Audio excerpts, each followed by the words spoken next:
So just want to welcome everybody to this edition of Open Air's Indigenous Initiatives. And we have just a couple of little housekeeping things. If you haven't joined us before, we do love questions. We just ask if you could please put them into the chat, and we will take questions at the end of our presentation. As we're going along here, also just letting you know that if you've signed up for this particular segment, that there are future segments that you are able to sign up for and kind of follow along with us. We will be taking the month of August off, however.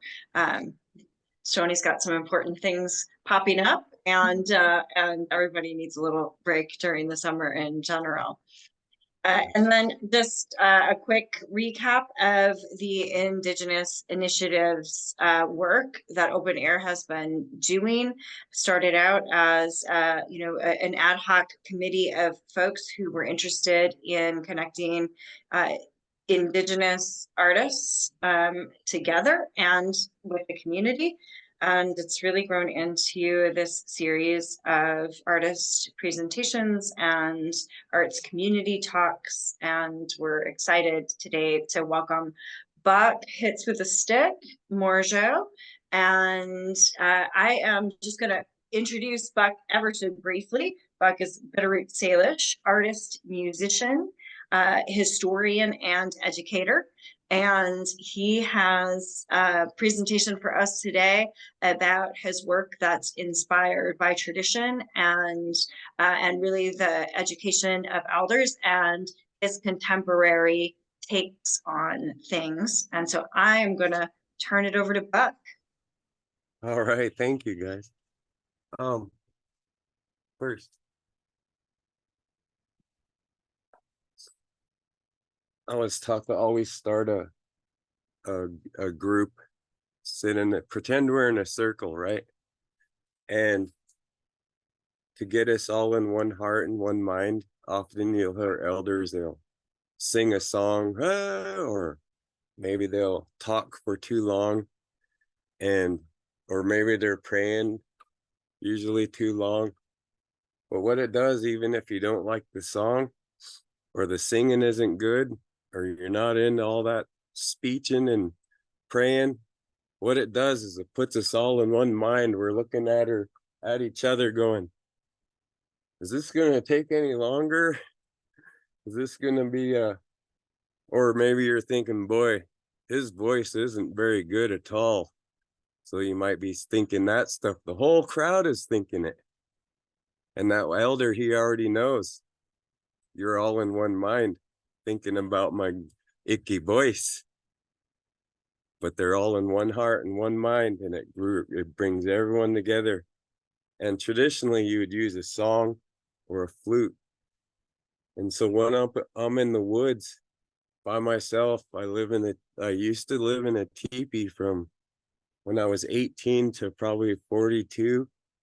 Most of the year, I'd stay in the woods in the teepee and learn from people, and people would come up, and different camps would come up. And I would be up there working on my art, because a lot of working with hides and animal messes can be dirty, right? So that's not a thing you can do in town. Well, boy, I'll get up there and it'll be so lonely that one of my elders told me, well, you ought to make a flute out of that elderberry. And so I cut this little elderberry stick, because they're kind of hollow, right? And he showed me how to quickly measure it up for your holes. And the elderberry has a stop right here. You're all artists, check this out. So the wind goes in, hits a wall right here, gets forced up a little hole, and that little block up there stops that little hole. And under that little block, there's a little bit of space just for a little whistle of air to go through. And then it hits this square hole. The reason it's square is because this hole is sharp and it forces the wind to go. See how it splits the wind? So really, it's just a deep whistle, because it'd be like, and you could stretch your lips out. So if you plug all the holes, it's just a low whistle.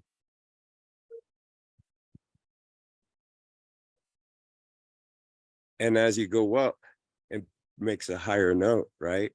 So now your whistle, you can play. And so the song you'll hear, you start with a high note for the sky. You start with a low note, sorry, for the earth. Then you bring it to the sky. And this is what we artists do. We dance around in between. All right. So that's what we're going to do.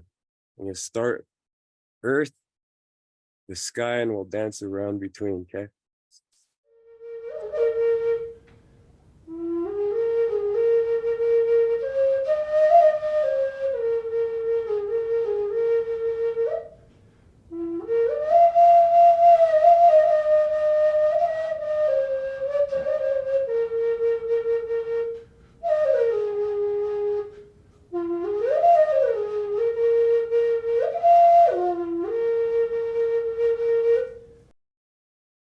And that's it. So what that does is two things. It makes it so I can not go crazy and have a Wilson. Did you see that show? Castaway. He's got his friend Wilson, right? Well, I had a big rock named Agnes up there. You get pretty lonely. No one to talk to. But I need to be up there to gather my materials for the art, right? I need the right wood. I need the right stuff. So I'll make a little backpack like this. And I'll tell you that flute, it makes you from going crazy. It helps you from going crazy. And the elder, he says, well, you got to talk to somebody. Radios, none of that's going to be enough. You got to make that flute when you're alone up here a long time and use that flute to talk to everything. He says, you'll see, it'll respond. And so I did. I learned how to make a flute. Now I make flutes for art, right? But I would make a flute and go down by the stream and just play. And then all of a sudden I'd start feeling better. I'd start feeling less lonely. I start feeling like everything around me knows me and is my friend, you know? And I think that music, you know, it's powerful. It puts you in the right mode for taking your stick backpack. This is where I put my arms, and I'll carry this like a backpack. And in it, I'll have like ready supplies. So in here is some rock chips, and it's made out of buffalo leather. It's just scraped roughly. And I'll keep rock chips and antler chips because they're already chipped and I can make them. But what I'm looking for is rocks like this. See how it looks like a normal rock, you guys? But you see, when I break it, it's kind of waxy. It's kind of like, you know, cold wax when you break it. And here's some more I found here. This is local area. And you see, both of these are could be what you would think is just a normal rock. But both of these are able to turn into arrowheads, or these right now as they are, I just broke them in a way that I could use it like a tool, right? But these are just found. I think this was a Missoula parking lot find, to tell you the truth. But I usually do go walking in the mountains and doing that thing too. But that was a good find. I'm pretty sure Missoula parking lot. Outside of Famous Dave's. No, I'm kidding. Another things you'll find is I'll find bones, deer bones, different things, and because I know how to identify it. And so part of the process in doing this messy stuff is I'll heat treat these bones and shape them into a shape that can scrape a hide, see the little teeth, see that little angle, and I'll take that, clean it up, because you can't have anything dirty when you're living in the woods. You know, if you leave crumbs of food, there'll be bugs and ants. If you leave uh just too much mess in general, it builds up. First there's bugs, then it's like, and then, you know, your ants, and then mice, and then pack rats, then raccoons, and then bear, and then you got your cousins. No, because people are the dirtiest. So I really focus on keeping everything clean. So I'll clean this, and you guys, I'll cottonwood smoke everything. You ever try to start a fire for heat with cottonwood and your eyes are running and everything's burning? Well, use nature, you know, use it. It's your friend. It's telling you, I'm not for firewood.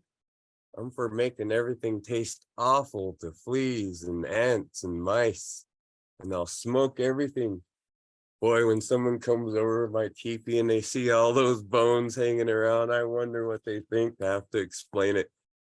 Those are tools, not some sort of thing going on here, a voodoo or whatever. No, these are going to be tools, and I have to smoke them, clean them, and dry them. And I heat treat them, and then I oil it, and then it makes it sturdy for a real long time, because when you heat it, the molecules open in the bone and it receives the grease better. And then by putting it by the fire, it hardens the bone. Now you could cook it till it's like crumbly like glass. But if you find that, just like in life, if you find that balance, you're gonna have a good tool you can use a long time. Now, how I said there's no mess. Well, say you find a good elk bone and you make a knife. You make a good knife out of it. Well, that breaks eventually. Then maybe you can make a little scraper. And you know those little tiny shards and stuff. I make needles for my grandma's with the little broken ones. And you know, you don't use stone tools. Here's one of my tools I pack, but let me show you. In your kitchen, you don't use these stone tools as much. This is my everything tool. Scraping, cutting, gathering wood, whatever. My everything tool. And you don't use this for cutting your meat in the teepee. I want to tell the people of the world that you use bone knives for your paring knives. Isn't that safer in your food? So I know Clovis culture for my tribe's only 200 years ago. Well, with that knowledge, I'm going to tell you, if you have to use stone tools to cut your dried meat, that's okay, but make sure you don't use obsidian, which is glass. And if you can, get something that looks way less like glass. This is more flint, okay? Flint is pretty safe, but you ever have a piece of dirt in your food? Possible with flint. Now, our tribe, we know how to harden and sharpen those bones. And then, so we'll have the spear, then the knife, and then the scraping tool, and then 2 paring knives. And then when those break, boy, you got 2 little arrowheads you put on the arrow for the birds. After those break, sometimes all these little piles before they're like, arrowhead is one of the ones that turn to dirt because it's bone and they're little. But you can get a long piece, a shard, and sharpen that and turn that into a needle. And it's one of the smoothest needles you'll feel, but you have to resharpen them a lot. Oh, well. So like there's no mess. So if an enemy tribe came to my camp, they wouldn't see all my ends of clippings from where I scissored the hide or whatever, because I take even those messes and I'll boil them. And I use that for glue to cover everything. So let me see if I have one.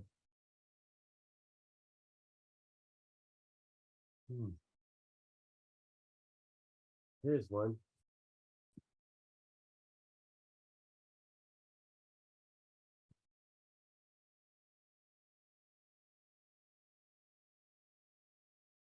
course, it's been painted now. But see how shiny this finished one is with the wolf fur, the buffalo tassel. The rock is real shiny. Kind of polished it with another rock. I coated it with that glue once and then painted with the same glue. I added rock powder because when I make certain things, it creates a lot of powder. Here, let me show you. Here's one. So when I bevel this edge, see how it's kind of a red rock? See, when I bevel this edge to get it so it's usable to take a little bit of dead wood out for fires and fire kits. That's the little dimple. I'll save that powder because even that I don't want to go to waste. And I'll save it in a little piece of hide and then I'll dump it in this rib fat from deer. And this is mineral and I would say filtered rib fat. Why you do it outside in the woods. And it's basically the best makeup in the world because the best makeup is made from animal fat and minerals. And this is what I paint everything with. Different colors, different rocks, right? Here's a shield painted the same way. Now this and the war club were painted with the glue. Hey, you guys know this kind of glue, that hide one? I bet you've all used it. You ever wonder why there's a cow on your Elmer's glue jug? Yeah, you've been using it this whole time, but at least they do it for you. This gets pretty icky. Yep, the family likes it when I stay in the woods. And I have support from knowledge keepers and elders and stuff that always are ready to fill me in on something I just didn't know. It's like you never stop learning, you know, no matter how much you get. So I'll take this and go get supplies, my bones, just go scouting, really. Often I'm looking for fancy rocks. Look, here's one that's not been glue covered. See how it's all dry looking? Still pretty, not very shiny on the rock. If I left this in the rain, it's gonna turn into well, soft again. The hide, when it gets wet and you haven't turned it to leather, will get soft, as in like everything you tied up will get loose, and then you have to dry it in order to hang it up or something to dry it for it to tighten again. That's how our drums work. We get the hide on the base, and while it's wet and as it dries, it tightens. The rawhide tightens, and that's how you get the good boom. So often you'll see, oh, here it is. So I'll have a piece of hide and I'll scrape it, not really for the glue.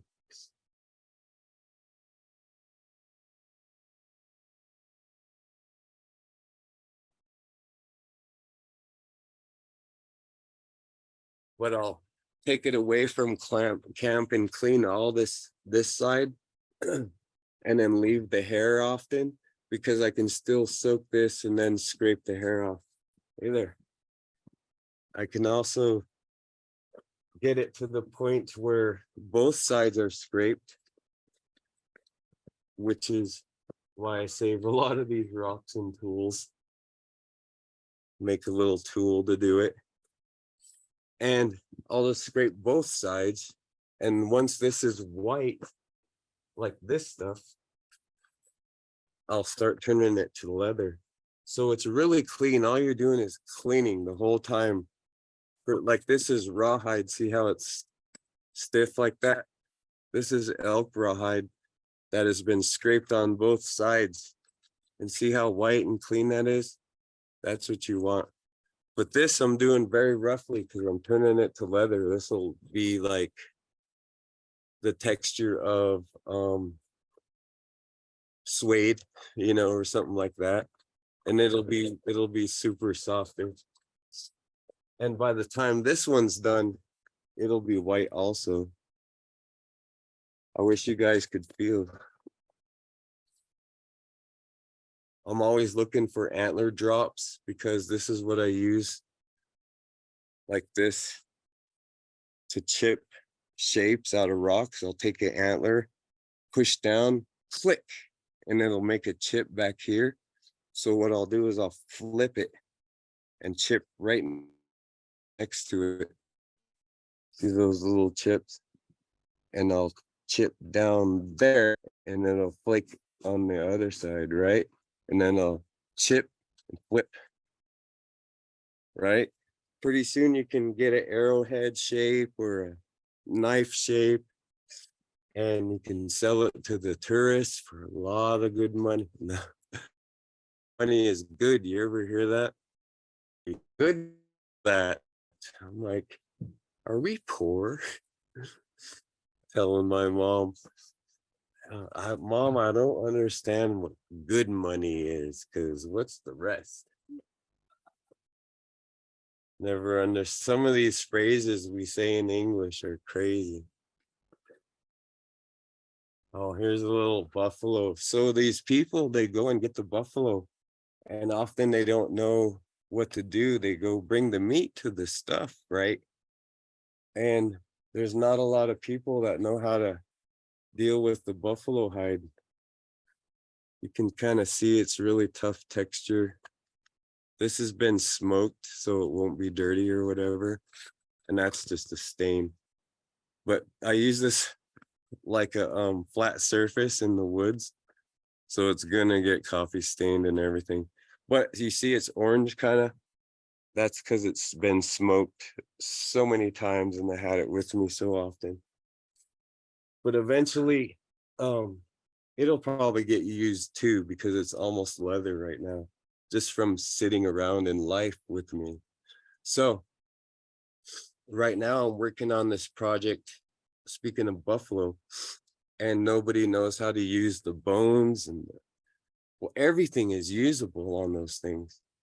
And will give you, if it's just me, it gives me supplies for half a lifetime, really. So I have to make it and give it away or sell it or whatever I can. But to honor the buffalo, I try to use as much as they'll bring back. So they'll get one of those buffalo, you know, legally and all that, through the tribes. They do the course and have the class, but they don't know what to do with the hide and all those bones. So I'll run over to those meat places during that season, or when I hear they're doing that, and I'll literally just ask them for, hey, what are you doing with those hides? Or in hunting season, there's piles of deer hides. Nobody does nothing with them. And to honor the animal, we try to use everything.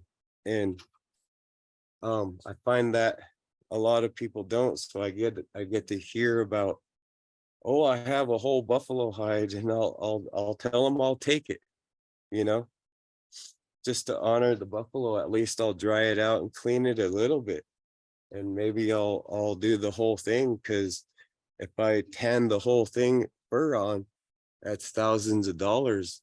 Or more importantly, that's your children are warm. Yeah, because it gets cold at night in Montana in a teepee. Not recommended. But you know, that's how, what's it like? I'm like, it's like getting water all the time and getting firewood all the time. That's what it's like. Every chance I get, I'll make a flute or something. So let's bring us into the modern world a little bit. I wanted to show quickly how easily my clothing out of the hide is, but I think just time and space. But I could probably show here's some of that paint. There's that paint, and what this is the leggings. I'll show you. So clothes are easy. You lay a whole hide out and it has this shape, right? And then you cut that shape in half, save that one for your back. And then the front shape, you know, you cut that in half. So you have 1/2 piece and 2/4 pieces. Then you stitch them up, but I don't have time to really like sew and stitch, but we all know how to do that. So what we do is where I cut it in half, I'll sew it back together. So notice my sewing. You know, when you're a kid and you take the paper plates, that's all you have to do. And then down the sides, the same stitch. See? Because I needed to do it fast.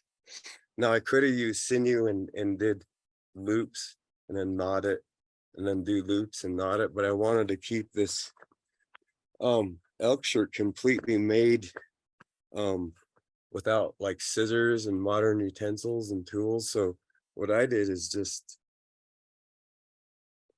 you know, as simple as you can. And the excess, because I'm kind of skinny for that big of an elk, the excess you just fringe out. See? This is how big that elk really was compared to me. See that? Big guy. But when you cut it in half and then cut the top part in half, you just piece it. And this is all one piece. And that's your elk shirt. Very simple clothing. Same with the pants. I literally just, let me see.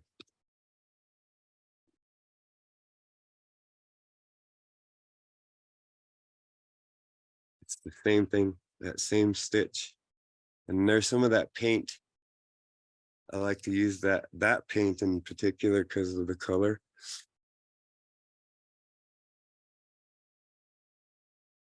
And that's all elk hide, which is really difficult to use.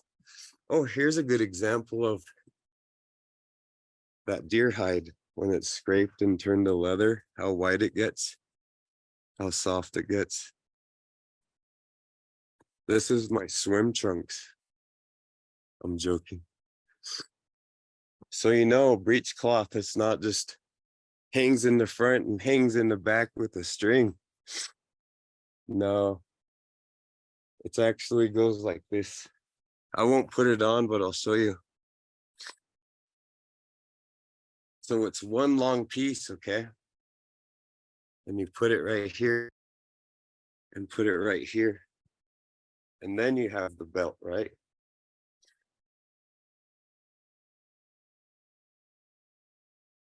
So, and you ladies, there you go, breech cloth. And you would have a belt holding it all on with one rectangle piece in it. So it comes under. So don't look at your history books. They're not running around naked. That's your swim trunks.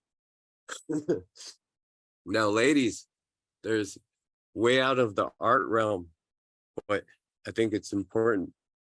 You know that moss, it reconstitutes, okay? It swells when it gets wet. You know that thick stuff on the rocks?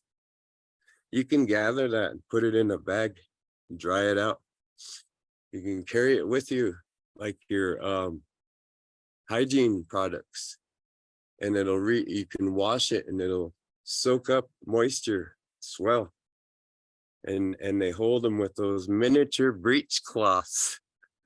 I think it's just neat. So even ladies need to know about breech cloths. Just so you don't have the big flaps, but it's tied on with a string, you know, and it really keeps, it really helps in a big camp, for instance, with lots of people. I don't know if you know what I'm talking about, but that's survival knowledge. and that's from my tribe, the Flathead. Um, we are open and a sharing type tribe, and everything I'm allowed to teach is 12 years and under. So like when you're a flathead, that means hand flat to your head, because we wore our hair big poofy like a pompadour. It has nothing to do with headboarding or stuff they tell you. There was tribes, I guess, that did that, but I never heard of them. But the hand sign on the plains for our tribe is this, because we wore a braid all poofy, taunt the enemy, because back then it was hand to hand, fight it out, let them live. If you can count coup, let them live, and they can go practice up, fight you again next year, right? That was our warfare. So we had stuff that was big and poofy to taunt the enemy, go ahead, grab my hair. And later in trapper days, it even got bigger, like really poofy, because culturally it was just a braid this way and then flip like that, so it poofed up. By the time you see there's pictures of Flathead, I'll tell you what, their braids are really poofy because of the trapping days. In the trapping days, they did scalps, not us, but it was done. And so us as a tribe, in response, 10 Indian scalps are worth whatever. Well, our tribe just made that same hairstyle, but bigger. Like, how cocky can you be? Anyways, that's my tribe. We call ourselves the Bitterroot Salish, because our people are like the Bitterroot. You think we're almost gone, and pops one up right there. Think it's dead 7 years, you'll think, oh, those all died off. And then 7 years later, poof, there's a bunch of Bitterroot.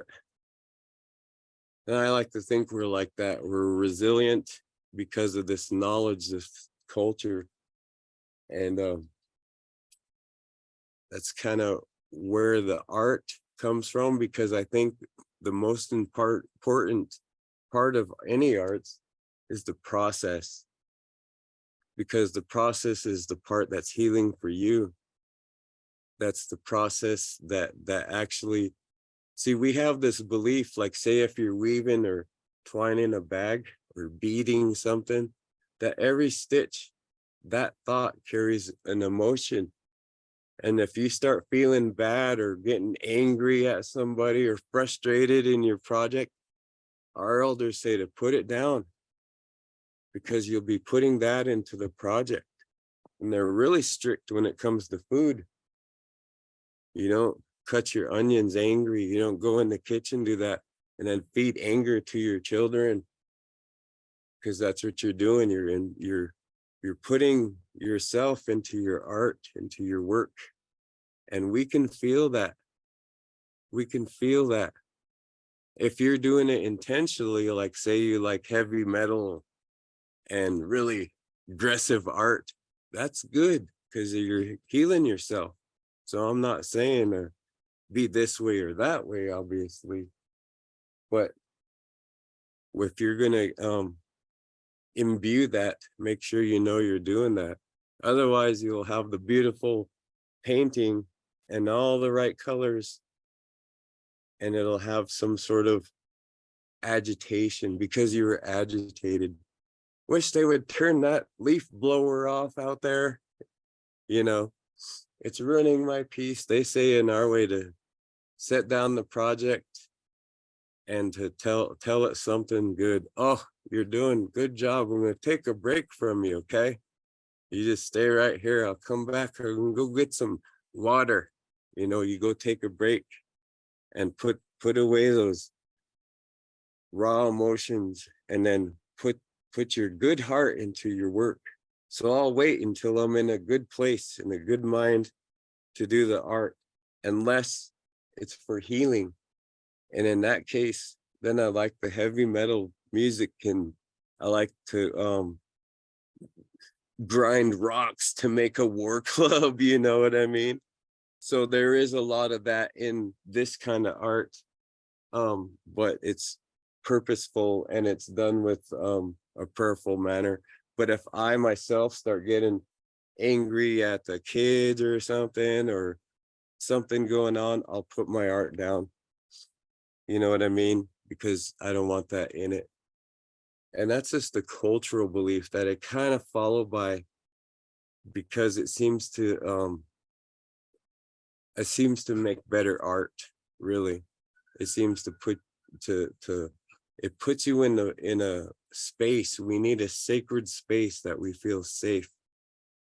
And if that space is getting influenced by outside emotions, you need to make that space again, you know?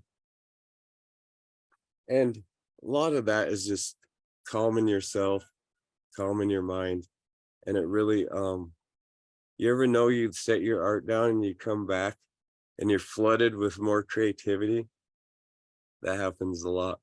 Well, back to the buffalo before I'm done. Okay. So that was a rambling. I'm so sorry. They get this buffalo and I use everything, right? So I got a buffalo recently and I got the horns and I was able to get the hide, and as much of it as I could. I got some bones and I'm in the process of cleaning all that, but the horns are real good and quick to clean because they just actually slide off the bone right here.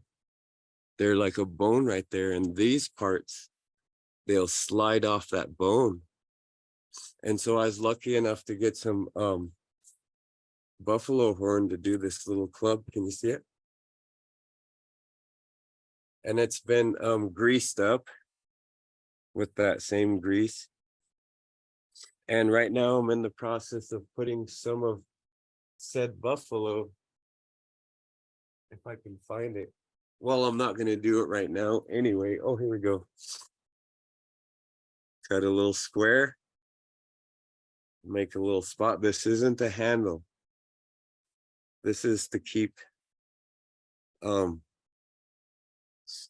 of a marking of where your handle is. But if you had to use this in any way, shape, or fashion, this would keep your hand from getting slippery. And it's also art. You can tell how good a culture is doing by how much time they have to do art. And they say, boy, you flathead, you just decorate everything, don't you? Can't even have a spoon without you trying to do some Indian design on it or whatever. It's because we were doing good. Even still, we're not a survival-based culture. We're all about survival. And the lesson in there is you need other people. Sadly enough, we are pack animals and we need other people. And I learned that the hard way. Talking to the rock Agnes, playing flutes, thinking I'm talking to the wilderness.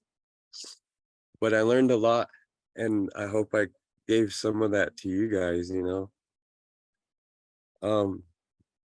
Would you have any questions for me? That really helps. Because I'll just keep showing art. Buck, thank you so much.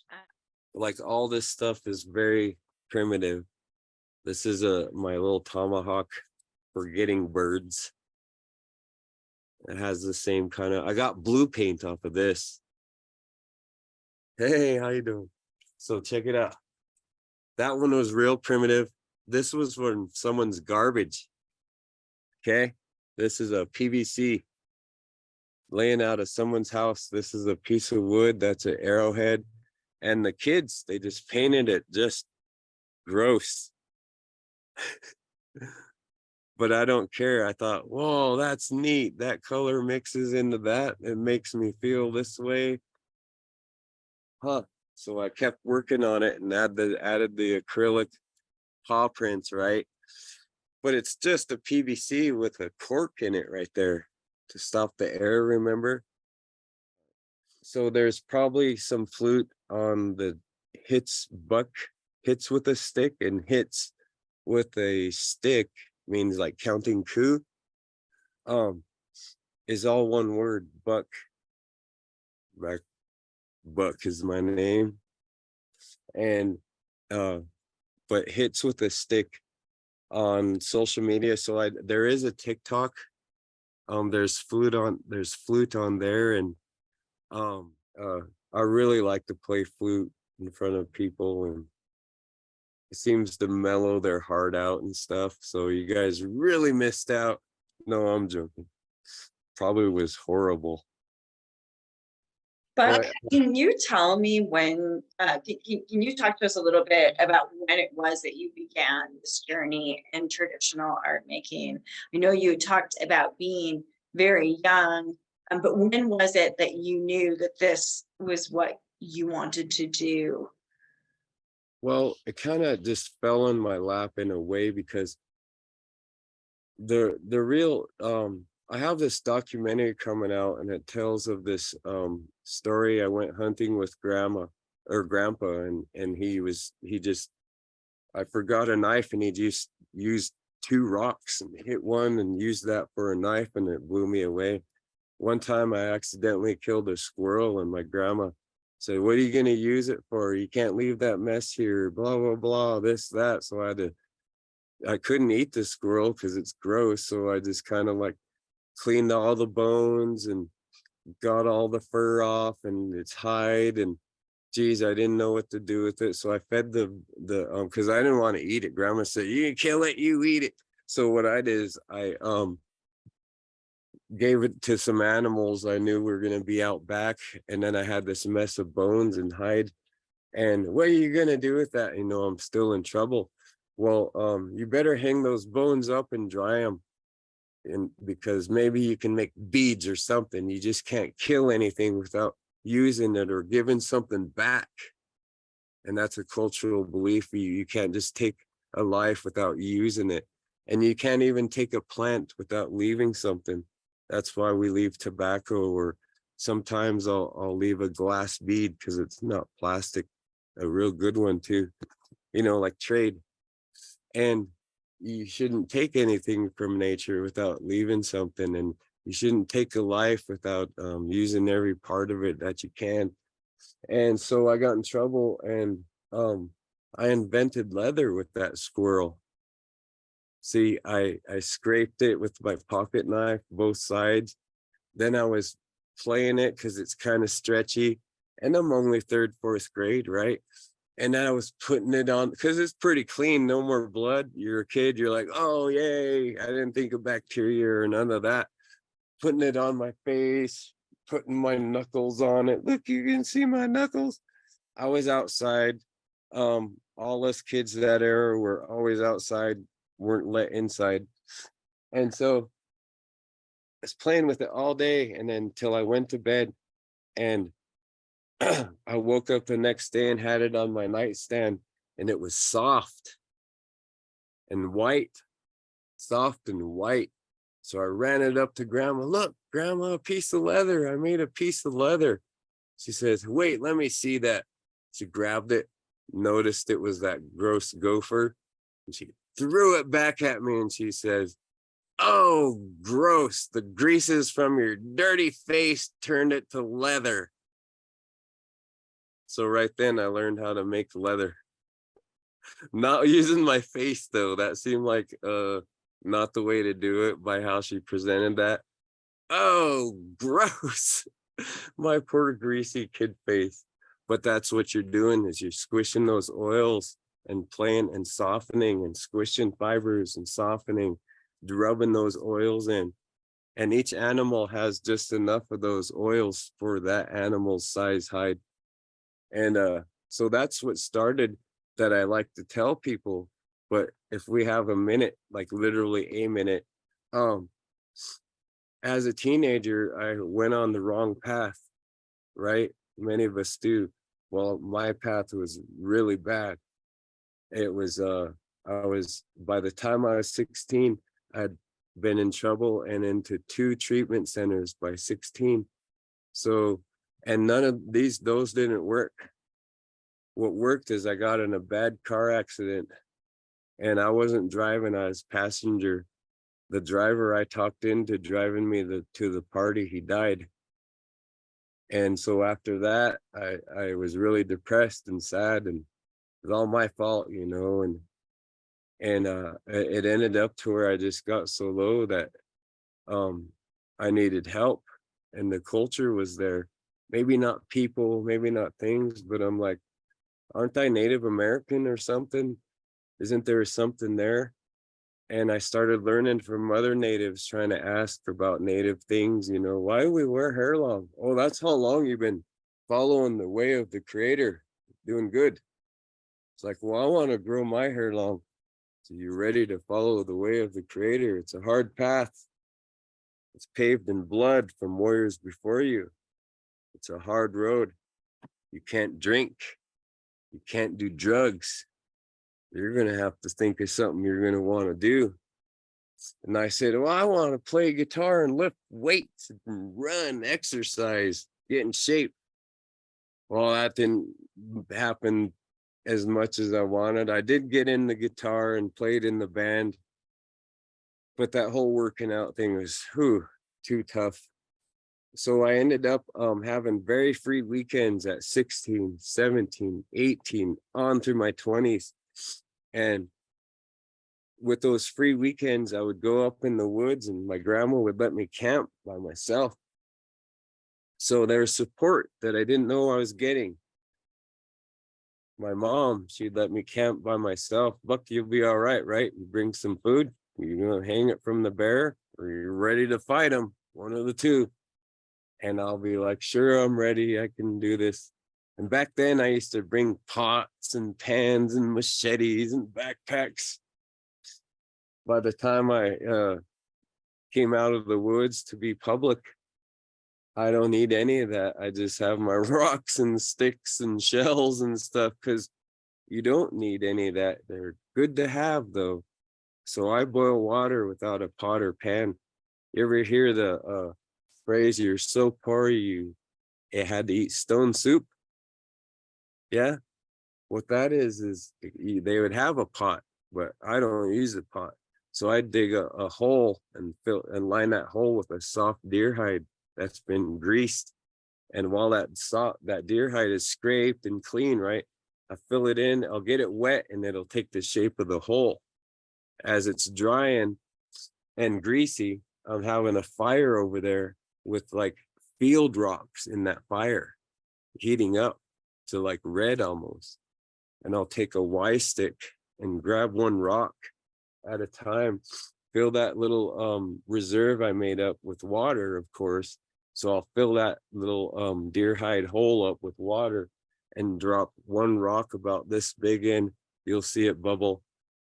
About two, you see it starting to fizz right where the rocks are. By your fourth rock, the whole thing's boiling that fast.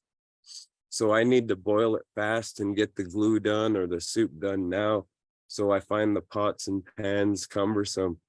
And that hide is only, maybe 2.5 feet circle that I put in the ground. Well, I'm so poor, had to eat stone soup. So that hide has enzymes. Those rocks have minerals, right? And then I put that deer fat, that grease, it's a greasy hide. So you got fat. Boy, if you had an onion to throw in there, that's a stew. You don't need anything, just the hot rocks, and you can live off of that water. And so that's a good trick, a good survival trick for you guys, leave you with. Yeah, so I was in the woods, no weekends, because remember, no partying, drinking, nothing. Boring. No friends. So I just stayed in the woods, just no friends. And sometimes elders would come and check on me. Sometimes hunters would drive by. Oh, you've been up here 2 days, huh? Yeah, I'm trying to get some fish, little brook trout. And just living. And you get so bored, you start carving a walking stick, right? Pretty soon you got that walking stick into that couple sticks tied to it, with it carved in like this. Now I'm catching fish with my walking stick, and just the natural progression of nature and what you need right now, um uh fulfilling everything you need right now, and um pretty soon that turned into stuff like, well, how'd you cut the leather, or I'm picking up tips and tricks along the way. And then by the time I'm in my 20s, one of my jobs was I'd come out of the mountains during the summer and I would teach Salish for little kids during like school season, but I'd only do it like once a week or something for an hour or two, right? But it was got me out of the woods, and it made me feel good teaching kids stuff. So I would come out of the woods and the summer and play that music. I'd travel around and play in a band called War Cry, real heavy metal, and get everyone screaming and everything. And but I would be around all that stuff and I would still not do any of it. And when I'd get tired of it, I would go back in the woods and I'd work on my art. So my other job is I would sell these like bows, traditionally made bows, war clubs, the quiver, the arrows. I've even sold like, oh, this is a berry picking bag that I just make on the spot because I need it. It's a piece of cedar bark that was down that's been scored and folded. Soak it first. And I score it the shape of the eyeball, see, on the inside. And then when it's wet and folded, it holds that shape and dries. This is what I keep my dried meat and pemmican in because it keeps the bugs away because of the cedar, and everything's been smoked that I can just sit it right there on the ground and no mice will know it's food because it's all cottonwood smoked and stuff. So I'm living up there in the woods, and you just natural progression of life. You're picking up tips and tricks, and then all of a sudden someone says, "Hey, how much would you sell that bark bag for?" And I'm like, "What? Okay, what do you want to pay?" I have no clue, right? No clue. And a lot of times at first I'd have that work club and I'd have it down with me off the mountain because I'm working on it. And I'll go to a powwow or some social event. "Hey, would you sell that work club?" And I got the inkling that, hey, people will buy this. And sometimes I'll look at the guy and I'll think, boy, I bet you he's got money. And I'll just throw it out there. $300 for this handcrafted bow from a guy in a teepee in the woods. The process is more important. I never used metal or rasps once on it, all by rock. And he tells me like, and I'm thinking I'm crazy. And he looks at me, $300 is all? You're crazy. So now I'm the one crazy because he appreciates the value of the primitive work that I do. And so then I thought, well, I could run around trying to sell this or trying to sell that or try to sell that. But to me, the real value is what you're getting. Just the knowledge that you pick up. Like you're gonna be okay. The woods are wild, but if you have a little cultural knowledge, you're gonna be okay, survival wise. And after a while, that art became like art shows where I do public speaking and events, and I'll set this stuff up, and I'll have all my modern stuff because I do modern stuff also with acrylic and the mixture of old and new. And I'll even do like modern woodwork where I'm like, this is cedar that I have carved a block in half and then carved it out. And then you put it back together, then drill your holes. So I got a lower register. Um, Here's one I didn't make, but I know how to make now. It's a double flute music, but So I really think it came from tragedy, and to fulfill that hole that tragedy left, you really tend to go into yourself. And sometimes by doing that, you tap into some creative part of you.